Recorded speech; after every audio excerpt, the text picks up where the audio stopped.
Title: चिड़िया की love marriage. एक जंगल में प्रीतम नाम का कौवा रहता था, जो कि शिवानी नाम की चिड़िया से प्यार करता था। तभी शिवानी के साथ कॉफी पीते हुए कहता है, प्रीतम, शिवानी, आज तुम बहुत खूबसूरत लग रही हो। अब मुझसे छुप छुप कर नहीं मिला जाता। शिवानी: तुम सही कहते हो, अब हमें शादी कर लेनी चाहिए और अपने घर वालों को भी बता देना चाहिए। तो इसकी शुरुआत तुम ही करो। प्रीतम: यार, वैसे मुझे माँ के गुस्से से बहुत डर लगता है। वो लव मैरिज के लिए कभी नहीं मानेंगी। शिवानी: तुम कोशिश करो कि माँ मान जाए। प्रीतम: ठीक है, आज बात करूँगा। तभी प्रीतम की माँ सुंदरी कौवे प्रीतम को किसी चिड़िया के साथ देखकर कहती है, सुंदरी: प्रीतम, ये तू किससे बात कर रहा है? कौन सी चिड़िया है ये? प्रीतम: माँ, तुम यहाँ कैसे? सुंदरी: ये सब क्या है? मैं यहाँ सब्जियाँ खरीदने आई हूँ, पर मैंने यहाँ तेरी करतूत ही देख ली। कौन है ये? प्रीतम: वो माँ, मैं आपको बताने ही वाला था आज। ये शिवानी है। हम दोनों एक दूसरे से बहुत प्यार करते हैं और शादी करने वाले हैं। सुंदरी: क्या बोला तूने? शादी? इसका मतलब लव मैरिज। तू लव मैरिज करेगा? तू जानता है ना, हमारे घर में यह सब नहीं होता और मैं इसके सख्त खिलाफ हूँ। प्रीतम: हाँ माँ, आप गुस्सा क्यों हो रही हो? यहाँ आसपास की चिड़िया कबूतर हमें देख रहे हैं। हम घर जाकर बात करते हैं। शिवानी: आंटी, मुझे एक मौका तो दो। सुंदरी: मैंने तुझसे बात की जो तू मुझसे बोल रही है? प्रीतम, चल यहाँ से फौरन। प्रीतम: जी माँ। शिवानी, तुम घर जाओ, बाद में तुमसे बात करता हूँ मैं। बाय। शिवानी। प्रीतम मन में, प्रीतम की मम्मी तो बहुत ही गुस्से में है। पता नहीं वो हमें लव मैरिज करने देंगी भी या नहीं। तभी प्रीतम कौवा माँ कौवी के साथ चला जाता है, जहाँ सुंदरी कहती है, सुंदरी, तुझे क्या लगता है तेरे पिता नहीं है तो मैं बेवकूफ हूँ? मुझे तेरी हर चीज का पता नहीं चलेगा? तेरी माँ हूँ और तू जानता है लव मैरिज वाली बहुएं बिल्कुल नाकाम, निकम्मी, कामचोर होती हैं और उन्हें खाना बनाना भी नहीं आता। मैगी बनाकर खिला देती हैं। झाड़ू पोछा करने में कमर में नस चढ़ जाती है। पड़ोसन की लव मैरिज वाली बहू को देखा है ना?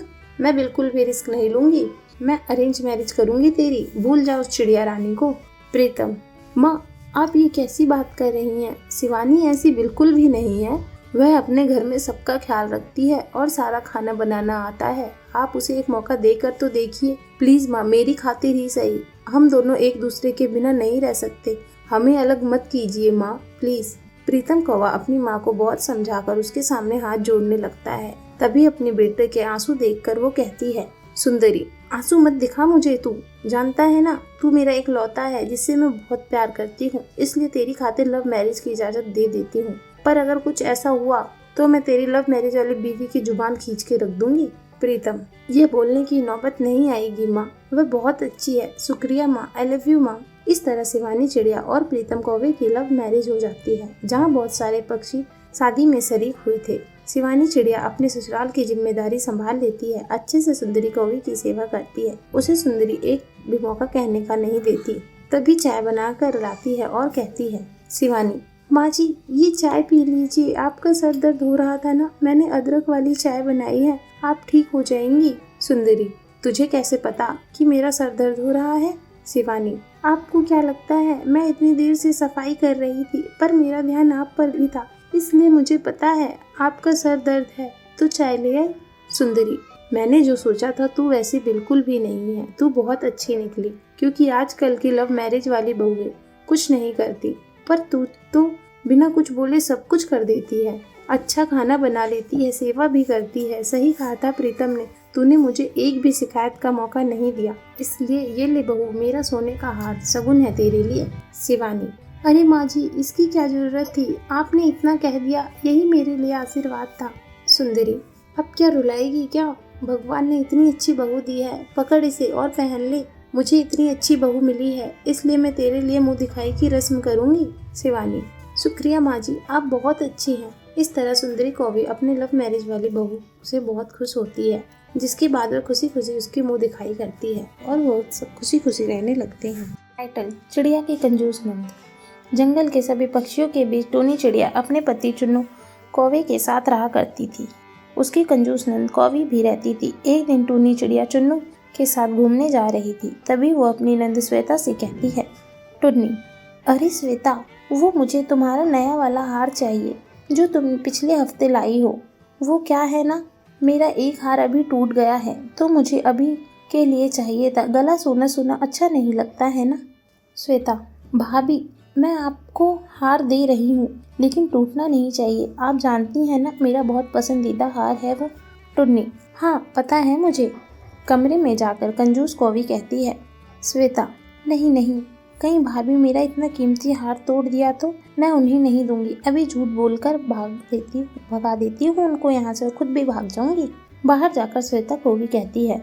कौवी, सॉरी भाभी, मुझे अपना वह हार मिल नहीं रहा है, पता नहीं कहाँ रख दिया। मैं ढूंढ लूंगी आज। आप ऐसे ही चले जाओ और हाँ, आते समय मेरे लिए 2 बर्गर और चाउमीन ले आना। टुन्नी, ठीक है मैं ले आऊंगी।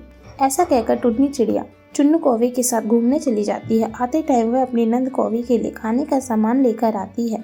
टुन्नी, श्वेता ये लो तुम्हारे लिए बर्गर और चाउमीन लाई हूँ, ज़्यादा तो बाकियों के लिए भी थोड़ा छोड़ देना। श्वेता, ठीक है भाभी। टुन्नी चिड़िया अपनी सांस को बुलाती है। इतने में कंजूस नंद बिना दूसरों की फिक्र करे सबके हिस्से का खा लेती है, जहाँ टुन्नी चिड़िया अपनी नंद को कुछ नहीं कह पाती। श्वेता, सॉरी भाभी, मुझे माफ़ करना, वह इतनी भूख लगी थी ना कि मैं भूल गई। आपका भैया का माँ का हिस्सा सबका खा गई। टुन्नी, कोई बात नहीं श्वेता। अगले दिन उनके घर पर एक भिखारी मैना भूख से तड़प कर आती है और कहती है। मैना, अजी कोई है तो कृपया करके मुझ जैसी भूखी मैना को खाना खिला दीजिए, भगवान आपका भला करेगा। 2 दिन से मैंने कुछ भी नहीं खाया। टुन्नी, हाँ हाँ आप रुको, मैं अभी लेकर आती हूँ। टुन्नी चिड़िया जैसे ही उसे खाना खिलाती है तो कंजूस कौवी नंद आकर कहती है। श्वेता, अरे अरे भाभी ये क्या कर रही हो? आपने घर का खाना इस तरह भिखारियों को क्यों लुटा रही हो? जानती भी हो भैया कितना मेहनत से कमा कर लाते हैं। टुन्नी, श्वेता किसी की मेहनत करने से भगवान हम पर इतने मेहरबान होंगे। इतना कंजूस मत बनो कि कोई बेसहारा भी नजर न आए। श्वेता, भाभी आपकी हिम्मत कैसे हुई मुझे कंजूस बोलने की? एक तो भैया के बारे में सोच रही हूँ और ऊपर से आप मुझे ऐसे कह रही हो। ठीक है उड़ा दीजिए, जितना मर्जी उड़ाना है। ऐसा कहकर वो अंदर चली जाती है। वक्त गुजरता है। ठंड के कारण टुन्नी चिड़िया की तबीयत खराब हो जाती है। ये देखकर चुन्नू कौवा अपनी बहन से कहता है। चुन्नू, अरे श्वेता तुम्हारी भाभी की तबीयत खराब है, मैं उनके लिए दवाई लेकर आऊँगा। जब तक घर को आज तुम संभाल लेना, खाना भी बना देना। श्वेता, क्या भैया मैं खाना बनाऊं? अरे मैं घर की नौकरानी थोड़ी हूँ, भाभी के होते हुए मुझे काम करना पड़ेगा क्या? चुन्नू, एक दिन की बात है, इतना तो कर ही सकती हो तुम। श्वेता, ठीक है कर दूंगी। ऐसा कहकर चुन्नू कौवा चला जाता है। वही टुन्नी चिड़िया की तबीयत ज़्यादा खराब थी। वह लेटी हुई थी कि कंजूस नंद कहती है। श्वेता, भाभी आपको शर्म नहीं आती? खुद यहाँ बिस्तर पर महारानी की तरह लेटी हो और मुझसे घर का काम करवाना चाहती हो। भैया से और कहलवा दिया। मैं तो तुम्हारे घर से एक काम को हाथ नहीं लगाऊंगी। जाकर चुपचाप खाना खुद बनाओ, मुझे भूख लगी है। टुन्नी, श्वेता मैं उठ नहीं पा रही, तो खाना कैसे बनाऊंगी? श्वेता, कैसे भी बनाओ मैं नहीं जानती। कंजूस जालिम दर्द की जली कटी सुनकर टुन्नी चिड़िया को घर के काम में खाना बनाती है और वहीं बेहोश हो जाती है। इतने में चुन्नू कौवा आकर कहता है। चुन्नू, अरे टुन्नी क्या हुआ तुम्हें? श्वेता ये यहाँ कैसे आई? टुन्नी तो आराम कर रही थी ना, फिर तुम इससे घर का काम क्यों करवा रही थी? श्वेता, हाँ मुझे उनकी तबीयत ठीक लग रही थी इसलिए। चुन्नू, तुम पागल हो क्या? जल्दी से डॉक्टर को बुलाओ। श्वेता, अरे भैया डॉक्टर की क्या ज़रूरत है, दाई माँ को बुला लेती हूँ, उन्हें वैद्य का काम आता है। चुन्नू, तुम्हें होश तो है ना, क्या बोल रही हो? अगर तुम्हारी भाभी को कुछ भी हुआ तुम्हारी कंजूसी की वजह से तो मैं तुम्हें कभी माफ़ नहीं करूँगा। जरा उसकी हालत देखो, सर पर बुखार चढ़ गया है उसके। तभी चुन्नू उसे हॉस्पिटल लेकर जाता है, जहाँ डॉक्टर कबूतर कहता है। कबूतर, अगर आप थोड़ा सा भी और देर करते तो उसकी जान भी जा सकती थी। अच्छा अच्छे से ख्याल रखिएगा उनका हफ्ते भर। चुन्नू, जी डॉक्टर। कौवी, भैया भाभी आप मुझे माफ़ कर दीजिए, मुझसे बहुत बड़ी गलती हो गई, अब से मैं कंजूसी नहीं करूँगी। उनकी ये बात सुनकर दोनों उसे माफ़ कर देते हैं और कुछ ही दिनों में टुन्नी चिड़िया बिल्कुल स्वस्थ हो जाती है और फिर सब खुशी खुशी रहने लगते हैं।